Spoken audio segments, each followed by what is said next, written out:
agnostics, long-haired weirdos, short-haired weirdos, vandals, hooligans. The government, hug the government, love the government, hug the government, love the government, hug the government. Welcome to The Politics Guys, a place for bipartisan, rational, and civil debate on American politics and policy. I'm Michael Baranowski, a professor of political science at Northern Kentucky University. My guest today is Bill Kuhn, co-founder of Fight for a Better America and author of Facts and Fury, where he makes the argument that the Republican Party has done significant damage to American democracy. And I feel like he makes some interesting points, but I'm also going to take issue with some of what he says, or I guess at least how he says it, which is why I'm really looking forward to our conversation today. Bill Kuhn, welcome to the show. Thanks, Mike. It's good to be here. So I thought before we got into the book, we would actually just start with you. There's actually a section in the book, I think you entitled it, "Why Am I Qualified?" What have you to write this book. I love that. So why don't you talk a little bit about your background and also kind of what led you to write Facts and Fury? Sure. Happy to. So, the title is "Who Am I to Write Such a Book?" Which I as an educator, I try to break things down very, very simply for people, including titles that read how we speak. So who am I to write such a book? I never really paid all that much attention to politics growing up. I mean, I read the newspaper, and, I did grow up in a political household. My mom was a key fundraiser for the Democratic Party, and my stepfather worked in the White House. But, I didn't start paying attention to politics until around 2015, when Donald Trump became the nominee for president. And he didn't become the nominee just yet. He was, on the podium making his, grand pronouncements about certain things. That's when I started. I was like, whoa, this guy's a chance to win. What's going on with our political system? How is this guy able to capture people's attention and minds when I just found him to be sort of, antithetical to what America is. And as I started, researching, I became deeply, I was diagnosed with ADHD. I know everyone, people are diagnosed with ADHD, who cares? But I was diagnosed, and so I get intensely focused on things, when stuff matters. And so I got so intensely focused on researching how Donald Trump came to be. And what I found is that since a certain time period, let's call it 1980, around there, the Republican Party has set out on a course to kind of destroy government from the inside. And I don't, I know that's sort of a loaded term, or a loaded expression, phrase, what have you. And so I just became intensely interested in how they were able to do that. And I just consumed so much research and academic literature, and obviously newspapers and talk shows, including a lot on the right as well. And I felt like I needed to say something. I need to get the word out about what I found, because it's not readily available. And I feel like a lot of the literature and academic research is on shelves and is sort of collecting dust, and nobody picks it up. And so I wanted to break it down into sort of bite-sized, digestible chunks, these chapters that people, sort of newbies, can understand, political newcomers, people who may have an interest in government, why our political system is so dysfunctional, but haven't really found the good reference book for that. And so that was the genesis of the book. And who am I? I mean, I'm just a concerned citizen. I have a background in teaching. I have a background in business, and so I sort of combine that to write on stuff that's easily digestible, plus has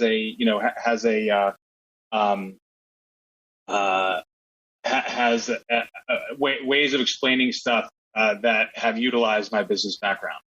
I wanted to ask you specifically about your ways of explaining, because that definitely is by design. And I think, throughout the book, you use what I think it's fair to call inflammatory wording and rhetoric, Yes. right? I mean, when you're saying, a party is waging a war, destroying democracy, Right. Racism, fascism, these words come up. And Sure.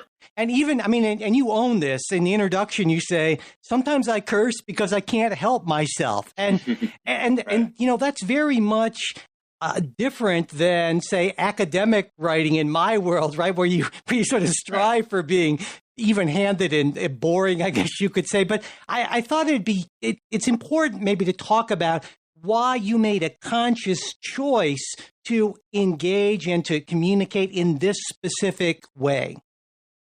Right. And it's a great question. And, I have to say that when I reread some of the passages in the book and how I curse and sort of be inflammatory, I cringe a little bit. I have to tell you. I wanted to because I don't mean to come across as so as so inflammatory, but I wanted to get people's attention. And I thought that the best way to do that is to be a little over the top and inflammatory. And, I just look at the outrage books produced on the right, from Mark Levin to Rush Limbaugh to Ben Shapiro to, even Jonah Goldberg, who titles his, who's supposed to be, an intellectual conservative. And he titles his book, Liberal Fascism. Liberal Fascism. There you go. Right. And so I thought, okay, these books sell like hotcakes. I need to ratchet up the level of outrage in my book because that's what we need at this point in time. And so, whereas I am not sort of that type of person in person, I feel as though my work gets across better when there's a little bit more passion and enthusiasm. And, and I can see some people on the right saying, listen, here's a guy, he's spent his life in sort of a progressive monoculture, and we don't believe that, we feel like he's going to be biased and he's not really engaging with the arguments, the beliefs of the right in good faith. And I think that's, it's an important point to bring up. And so I'm really curious as to how you respond to people on the right who might, have that kind of reaction to what you're doing. Yeah, absolutely. And it's a great question. I really like these questions because, ultimately I'm trying to achieve, ultimately what I want to see in society is us getting along. And I do believe Republicans and Democrats, from a voter perspective, agree on a lot of stuff and get along quite well. It's just that I think the people at the top are corrupting are polluting the waters. So in terms of, conservatism, I do believe in the rule of law. I believe in peace through strength. I believe we need to show, our muscle in order to avoid conflict. I believe in fiscal responsibility and free markets and those sorts of things. So I do believe in the tenets of conservatism. It's just that the way that it's played out in our politics is not, in my opinion, does not hold to those values. Mm-hmm. And I'm willing to engage a conservative on any sort of piece of legislation that is brought forth. And I think that I have, and I believe that we would agree more. We would agree on more than what we would disagree on. So when it comes to money in politics, or when it comes to drug prices, or when it comes to the environment, or when it comes to abortion, or when it comes to even guns, I do believe that we would agree on more than what would it seem, what it appears to be.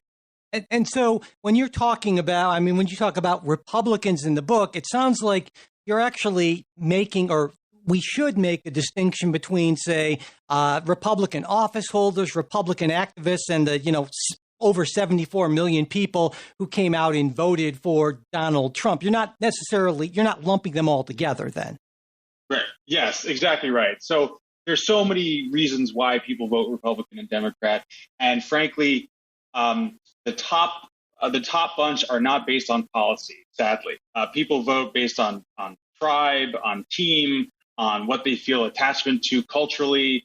And so the policy argument gets washed out in these, to me, it's, not very productive arguments. So like, I will agree with a Trump voter on a lot of stuff, but because we have two-party system, and because we are in this tribal factions, and that every day, I live in Manhattan and I'm surrounded by a much more diverse, multicultural society. I believe one thing, and somebody who lives in, not such a diverse place where, Fox News may be playing all the time, and when you go to church, everyone is praying for Republican candidates to win. And so I get that, there is, these tribal factions that prevent us from sort of getting along on a national stage. But I do want to draw the distinction between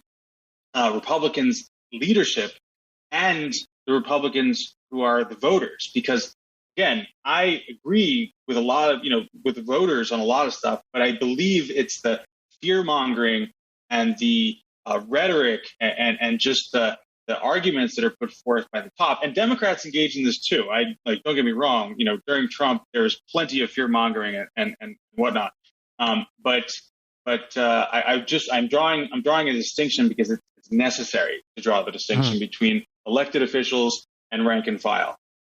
And one of the, I think, fundamental arguments or things you focus on in the book before you get into specific policy areas is what you see as the Republican Party, or at least the leadership of the Republican Party and the activist base, their basic attitude toward government itself. And so how do you perceive that? And how do you, can you talk a little bit about how you saw that as developing over time in the party? Yeah, so Republicans and conservatives used to believe in a strong government for the people, right? I use Teddy Roosevelt, Abraham Lincoln, Dwight Eisenhower as examples of this. They believe that the government should work for the disadvantaged and for people who can't help themselves.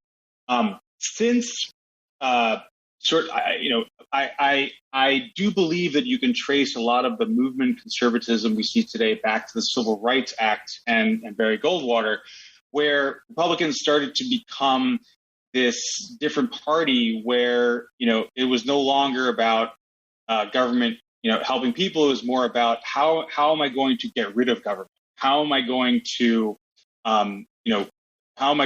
make it so unappealing in the people's eyes, in the voters' eyes, that they will vote, they will believe that government is the problem. And, frankly, Ronald Reagan said it himself. He said the 9 most terrifying words in the English language are, I'm from the government and I'm here to help, right? I mean, you can't get more clear than that. I have to imagine that when Eisenhower or Rockefeller or George Romney heard those words, he would cringe. They would cringe. I don't know if he was, they were alive in 1980. I'm pretty sure they were, but it signals to me that there is a shift, and now no longer government is helping people. Government is the enemy, and here's where they started to try to break it down from the inside. And they've done a pretty good job at it, because as you can see, government is quite dysfunctional. Well, I should say government, the way it's portrayed to people is dysfunctional. I think they do get a lot done that's not publicized. I think a lot of folks on the right would say, well, this antipathy toward big government is logical and reasonable because big impersonal government, and certainly government has grown considerably over time. That back in the day of Abraham Lincoln or TR, that government was much small, at least the central government. But now it's gotten so big that it's a real threat to individual liberty. And so therefore, this is just we've changed because the expanding scope of government driven by progressives has forced us to change. And I'm wondering what because I'm sure you've encountered that argument. So what do you think about that argument? Right. Yeah. And I do believe that there are clear disadvantages to centralized government. There's a lot of bureaucracy. There's, this remote characteristic that's sort of impersonal. There's delays in work happening. It's generally slow moving. Federal government imposing certain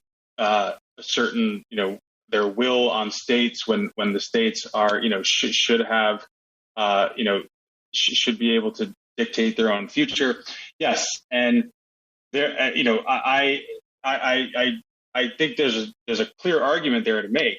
I just think that the federal government was formed or progressives instituted reforms for a reason, right? To make our food healthier, to prevent crashes on Wall Street, or to prevent the banking system from going under, to help improve our air quality, to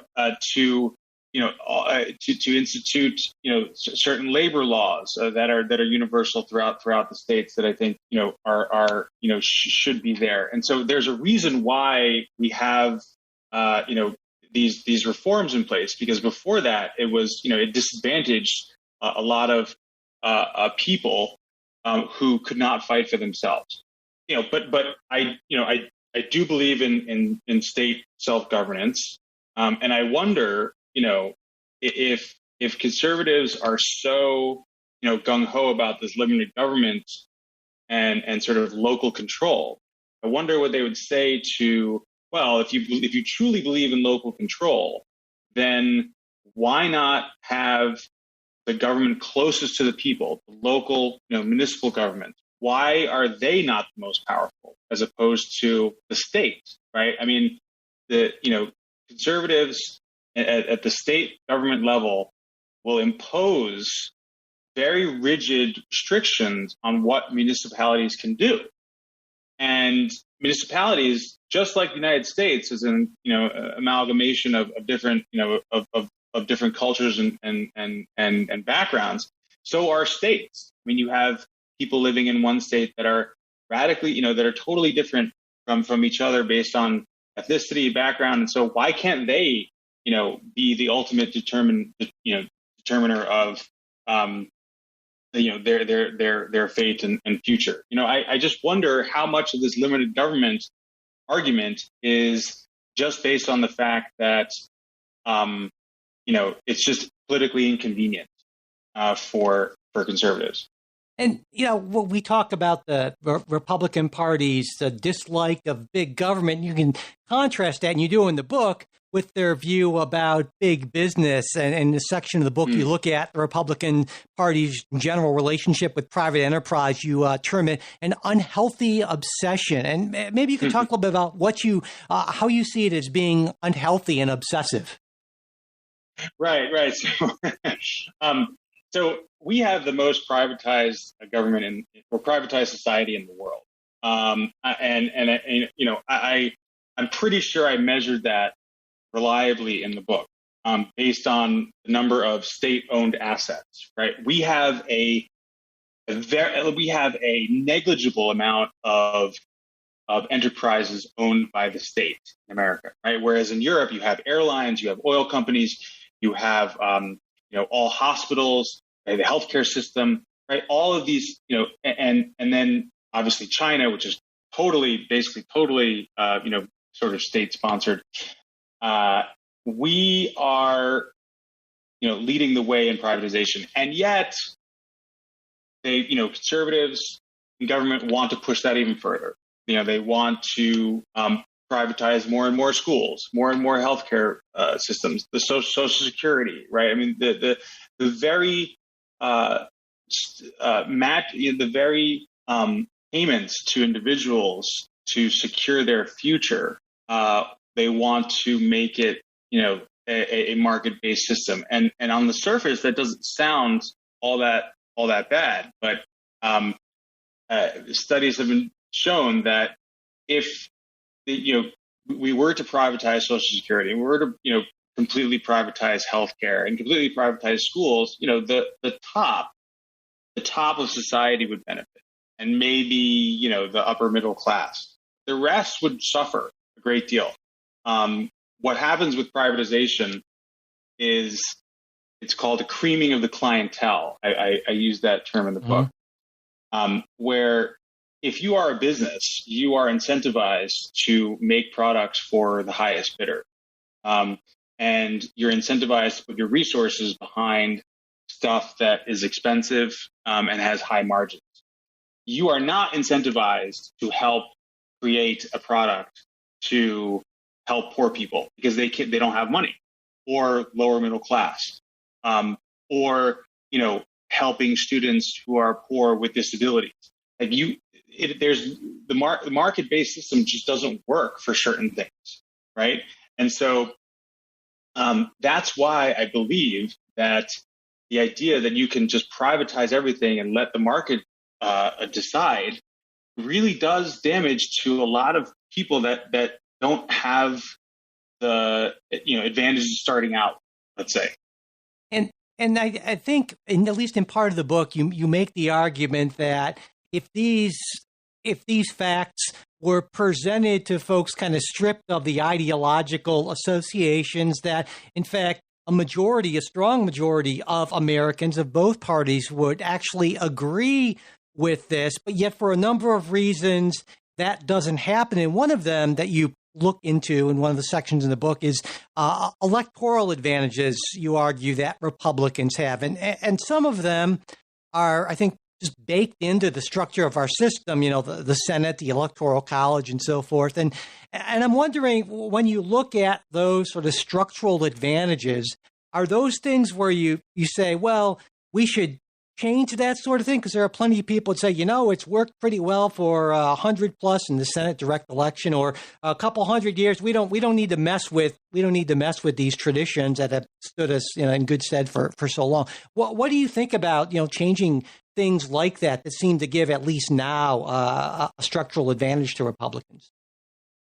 Right.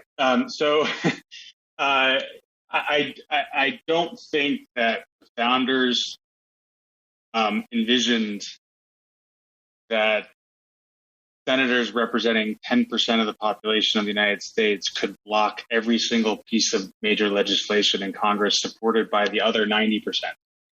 Literally 10 million, senators representing 33 million people can block legislation representing 300 million people. I have to imagine that they would be appalled by that, because it is not only going against the will of the majority, it's going against almost the entire country. Wyoming, North and South Dakota, Alaska, and the other 16 smaller states can block any meaningful legislation. Now, in reality, Rhode Island, Delaware, some are split, but it still plays out in very undemocratic ways. Look, California has a population of 40 million people with 16 million minorities, versus Wyoming with a population of 578,000 and 64,000 minorities. And so, and why I have the minorities, because the Senate overrepresents white people in this country, and that's not necessarily a bad thing.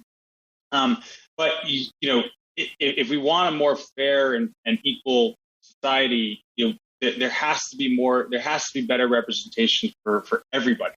And so in terms of the Senate, I think is one of the most undemocratic bodies, government bodies in the world. Maybe maybe the most. I can't think of another country that has such a system, as well as the Electoral College, which favors states that have smaller populations. So I just think a lot of good progress in legislation is prevented and watered down significantly by this undemocratic system.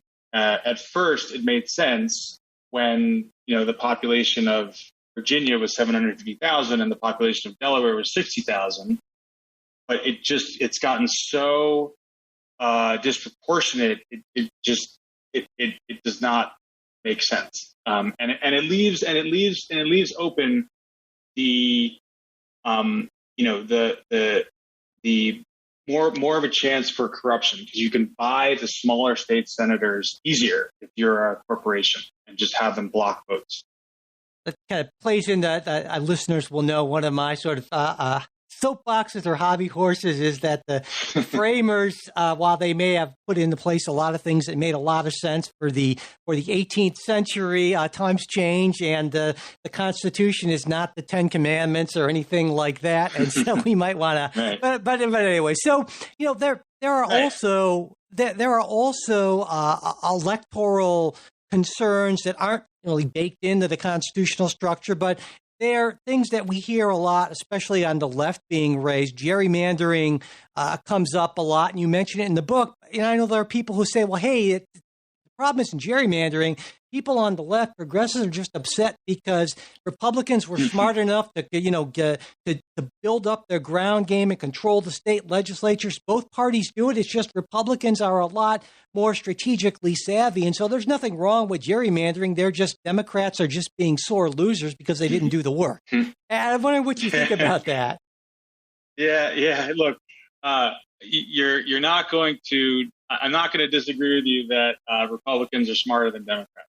From a political standpoint, they have been working on this strategy for 50 years to sort of gain these electoral advantages, and Democrats haven't done anything to stop them. I mean, Obama in 2008 won. He thought he ushered in a new revolution, and that people would vote Democrat from here on out. Well, in 2010, he got a rude awakening, and that's when Republicans, began their famous red map effort to, they won 1,000 seats or some ridiculous number in state government, and they basically flipped the number of state-controlled houses from Republican to Democrat by 20, I think.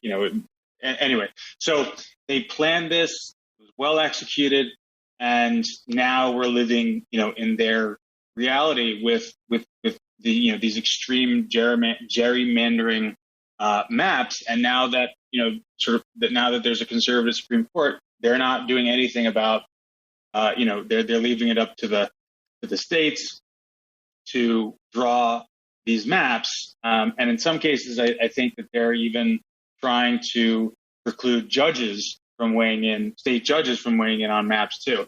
So I get the argument that both sides do it, but there is an effort, and I want to get rid of gerrymandering altogether. There is the only hope we have for that is are the Democrats who put forth a bill to end gerrymandering completely.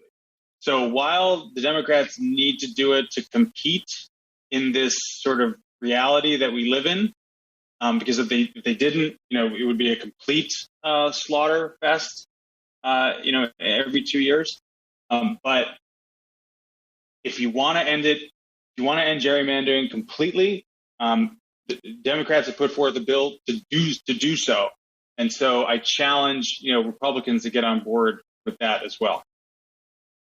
One other thing you talk about that I think is really I want to bring up has to do with, facts, I guess, and sort of how perhaps the adherence to facts, I guess, may differ between Republican activists and Democrats. It reminded me of a saying from one of my political heroes, Daniel Patrick Moynihan, was a senator for many years in your state of New York. He said, everyone's entitled to his own opinion, but not his own facts. But that doesn't really that may have been true in 1983 when he said it, but maybe not so much today, right? And now, on one hand, I think you can say, well, everyone kind of spins and plays fast and loose with the facts. But I think you make an argument that this is sort of asymmetrical, right? That actually this is more of an issue, this questioning of facts, of elite, of expert opinion, is more of a problem on the right. Would that be fair to say?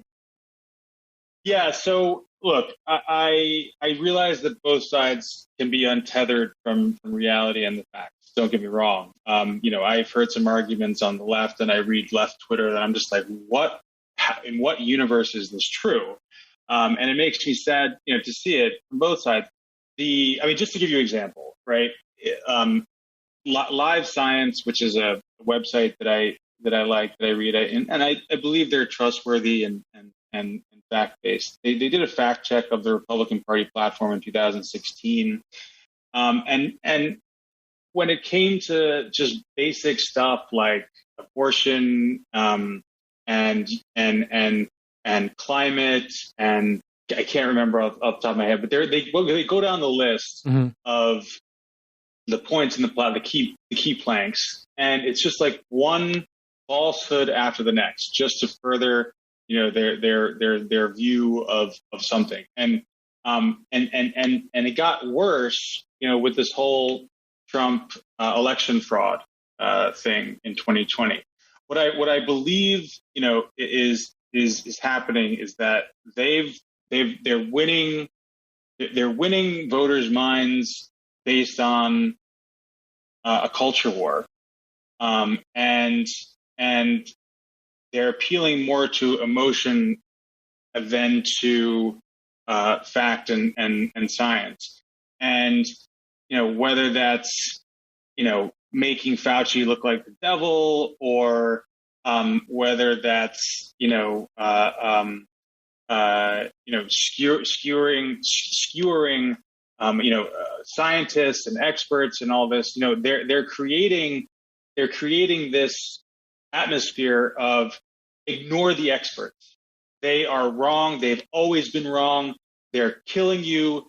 They're making your life miserable. What's best for you and your family. And of course, there's an argument to make there about that. You need to balance, but they're tapping into this distrust of academics and sort of the community that is, to me, closer to facts, closer to the cutting edge of research than than otherwise. And it shows up in Republicans' view of colleges and schools. Of course they say it's breeding grounds for socialism and yeah. breeding grounds to turn your child into pansy liberal. But I do believe that there's something deeper going on here, and it's a distrust of the expert academic community, which necessarily breeds a whole other industry of people who are untethered from the facts. If this expert says this, if this trained epidemiologist says this, well, he must be wrong, and I'm going to create my own set of stuff based on what I read on Google. It's that sort of thing.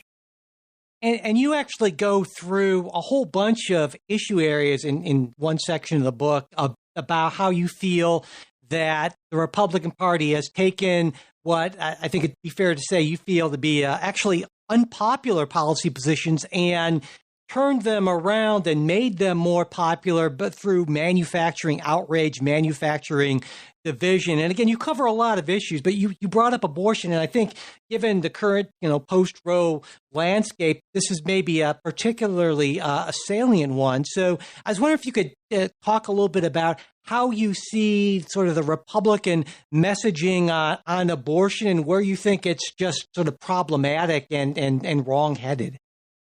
Mm-hmm. Yeah. So I do believe, again, it comes back to the fact that we, meaning Republicans, Democrats, agree on a lot more issues than you may think otherwise. Abortion, just as an example, Kansas, a very red Trump state, voted, nearly 2-1 to not allow an amendment on Kansas's constitution to outlaw abortion, right? And so it just they've frankly they've gone too far with this, and I think it's going to hurt them in the midterms. If they were to stick to something more reasonable, and personally, I believe that a woman should decide what is right for her up until into the third trimester, personally. But I do understand the argument that that is very late. And by the way, most abortions, 90% of them happen in the first trimester. So and in the small cases, in the few cases that happen afterwards, it's usually because of something that went horribly wrong, or it's not because somebody, I decided to wake up one day and Right. I don't want to have this kid anymore. I mean, there's usually something that went wrong. So they've won the battle on this messaging. They've baby killers, pro-life. Really they're just, in my view, they're pro-birth, and then after that you're on your own. And so I think they're better at messaging than Democrats, but they've gone too far with these abortion bans, with these really strict abortion bans, and I think that it's going to hurt them. And I hope it does, because that just furthers my political views. And now the other big social issue I feel we'd be remiss in not talking about, because I think it's a great example of what you talk about in the book is guns. It seems like no matter what happens in society, gun sales and ammunition sales keep on going up, right? Nothing stops that. So can you talk a little bit about how you feel that conservative, that Republican messaging on this sort of spurs this and makes the United States a more violent, gun obsessed country than it already is, even? Yeah. So it's like one of these issues that feels like we're never going to make progress on. Most gun owners and most people agree that we should have to believe in sensible gun safety, right? So that includes universal background checks and enforcement of the problem is there's a lot of gun, from my understanding, I don't know a lot, admittedly. There's a lot of laws on the books that are not enforced, and so if there's a way to incentivize and penalize,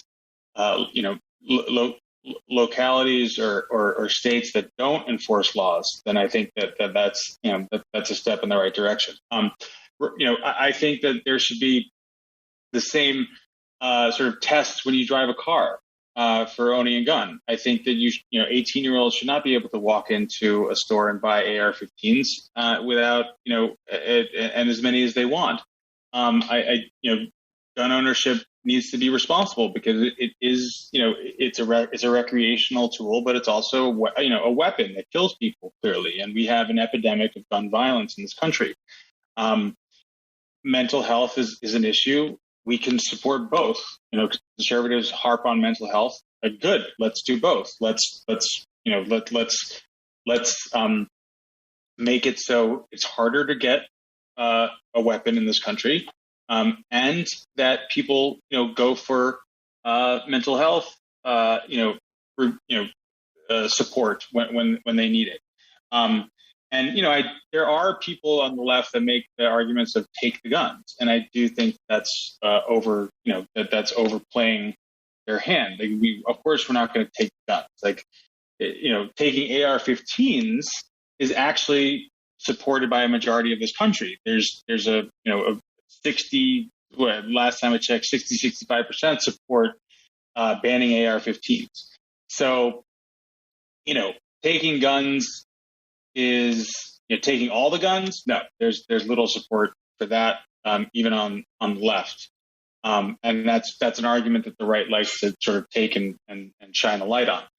But AR-15s is a different story. So I do believe in sensible gun ownership, but the NRA and Republican electeds hijack the argument that they want to take your guns. So then you don't, in other words, you don't really buy into the sort of slippery slope argument that the fact of the matter is the slope wouldn't be that slippery because at a certain point, public sentiment against, say, mandatory gun buybacks or things like that, which it just wouldn't be there, basically. Just wouldn't be. It's just the idea that sure, well, there might be support for certain gun regulations, but after a certain point, then the public just wouldn't go along until this idea that even though there are some progressives who would like to see all the guns taken, that's just simply not going to happen because the political support in the general public doesn't exist. Correct. Okay. And right, and I not even on the left did it take all the guns. Another thing I think we should talk about, much more recent development than the abortion and gun issues, is the debate around cancel culture. And you talk about that in your section on Republican buzzwords, misdirection, euphemisms. And so I wanted to give listeners a sense of how you see this cancel culture debate, and also maybe more specifically, how you see people on the right using it. Mm-hmm, mm-hmm. Yeah. So there is a problem of cancel culture, and it takes place outside of the government. It takes place in Hollywood. It takes place in corporate America, and I do think there's an issue. And I think it's evident in the fact that majority of people are afraid to speak their mind. Now. I think that's also a good thing to have, to have a filter. And so, I don't want to say that it's completely, bad, but, I think that there's a chill in society that people are afraid to say something and they'll get in trouble. And the rules seem to keep changing. And so, what is appropriate one day is not appropriate another day. And then if you say something that you're not aware of and you get skewered for it on Twitter, and if people will have tweets dug up from 10 years ago that, come back to bite them now, that were rude and sort of, disgusting then, but somebody should not necessarily be canceled. Now it depends on a case by case basis. But I think that that there is this, especially in social media and in Twitter, there is this proclivity of people to call others out and to cancel them for stuff that is, really shouldn't be. Should be minor, right? And shouldn't, people shouldn't lose their livelihood over, frankly, and the idea that somebody apologizes and you don't accept their apology. I mean, again, it depends on a case by case basis, is absurd. People need the forgiveness is core to our values, and giving people a second chance. Now, that said, the idea that it doesn't happen on the right is crazy. I mean, just look at the stuff Donald Trump does, right? I mean, anything he doesn't like, he tries to get canceled. He tried to cancel the NBC networks. He tried to cancel their license because of the news reporting on them. He tried to cancel CNN, as we know, on a number of times. Look at their license. He tweeted to the FCC. Same thing for MSNBC. It's not just Donald Trump. It's Republicans broadly. Like the Republican National Committee, boycotts MSNBC and even National Review. Ted Cruz tried to cancel Nike for honoring Colin Kaepernick. Fox News fans tried to cancel Keurig for supporting, social justice initiatives.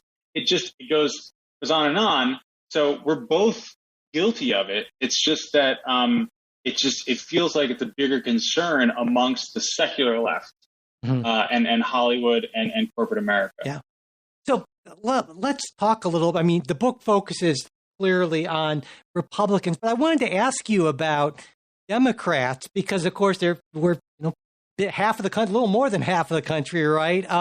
Do you feel like when you look at the Democratic Party, Democratic voters, leadership, what have you, that there are things that in response to this that they're not doing, they should be doing, or they're doing too much of that sort of thing? I mean, what do you think about the Democratic response to what you see as Republican leadership, Republican activists kind of push toward a much less democratic politics?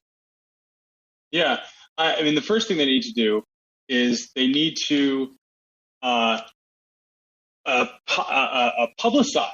and talk about all the good that government has done. I mean, my next book, if you know, whenever I get down to write it, is going to be on all the good that government has done. Like people do not understand that government is responsible for so many awesome things. You know, the internet, shale gas, life-saving biotech compounds, GPS, right? Siri, protect, alleviating poverty, educating the masses. You know, these sorts of things, and they do a pretty good job at it. In fact, if you ask people, the majority of people will say they don't like government. They don't like this word government. They don't like the idea of government. They don't like government itself. But if you ask people about particular programs in the government, they will give them high marks. And so that to me is a PR problem. And Democrats, which are basically on the side of sort of big, not big government, but using government for good, is they should champion this. They should be able to talk about government in positive ways and show that it's helped so many people over the course of the last several years.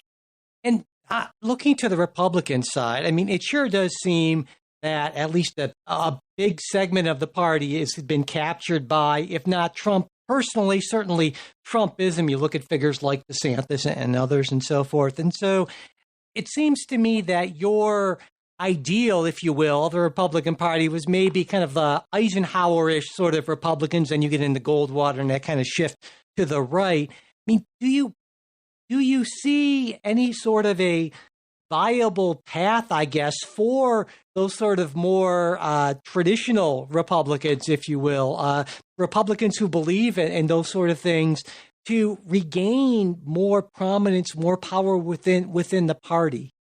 Mm-hmm. Yeah, I certainly hope so, because we need a viable and reality-based Republican Party that wants to use government for good. And doesn't, does not get caught up in these silly wars over, Trump's election fraud and again, going back to the euphemisms and the buzzwords and the manufactured outrage. We need a viable we need a Republican Party that sort of returns to its roots, if you will. And so I believe that there can be a return to this, and I do think that Donald Trump needs to go away, and I do think that, but he's not going to go away quietly. That's for sure. I do think that the voters, I think that abortion. I hope that in the midterms, Republicans electeds will realize how far they've gone on this issue of abortion, how it's hurt them, and that they need to moderate, their stances, and that this issue of election fraud has hurt them as well. So, I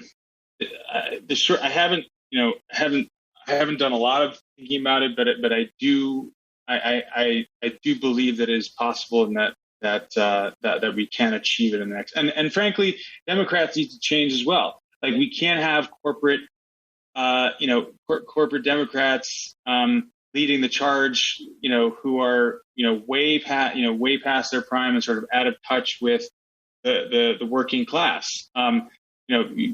Democrats betrayed unions and the working class a long time ago, and that is still a very sore issue, and why a lot of states in the Midwest have sort of shifted to Republicans, because Democrats just Clinton, and then but mostly Clinton just sort of left them in the dust, literally. And so we need to start getting, Democrats need to start getting back to our roots too. So it sounds like, if I were to make the case for optimism, as I hear you saying it, it's that both sides are going to eventually overplay their hands, and you see that specifically maybe on the abortion issue with Republicans in the short terms, but that this culture of outrage that's being generated is going to essentially burn itself out, and the sort of sensible center will kind of reassert itself. Is that kind of the optimistic case that you kind of just sort of see? Yeah, I do see optimism. I am optimistic, but I think I believe in people. I believe in the better angels of our nature. I believe that people will come together and do what's right, and get along for the sake of our country, and for our livelihoods. And I guess call me an optimist in that way. I have a healthy chunk of cynicism and pessimism that I also carry around with me. But I do believe we are going through a very rough patch, and that we will overcome this, and there won't be civil wars like people are predicting, or some sort of authoritarian regime, or what have you. So I believe in the spirit of the American people. That people, we've had rough periods throughout the course of history. I mean, Civil War, and the 1820s, and 1930s, and the spirit of the American people is strong, and I think we will overcome whatever hardships and disagreements are in our path. Well, I certainly hope you're right about that. And I think that is a great optimistic note on which to close. So, Bill Kuhn, thank you so much for taking the time to talk with me today. Of course, Mike. It's been a pleasure, and happy to come back whenever you want me. We hope you enjoyed this Politics Guys interview, and if you did, we'd really appreciate it if you could mention us on social media or however else you share things you like. It would also be great if you could rate and review us on your podcast app. If you got a question, comment, correction, gripe, manifesto, whatever, you want to share it with us, you can reach us a bunch of ways. mail@politicsguys.com, as well as there's our supporters exclusive Discord channel, and we're also on Facebook and Twitter. And if you'd like to become a supporter of the show, you can find out more about that at patreon.com/politicsguys or politicsguys.com/support. And links to all that are always in our show notes. The executive producers of the Politics Guys are Bruce Johnson, Wilma Moreno, Andra Masker, Daniel Toe, and Ryan Beasley. We'll be back with a new episode this coming weekend. We hope you'll join us.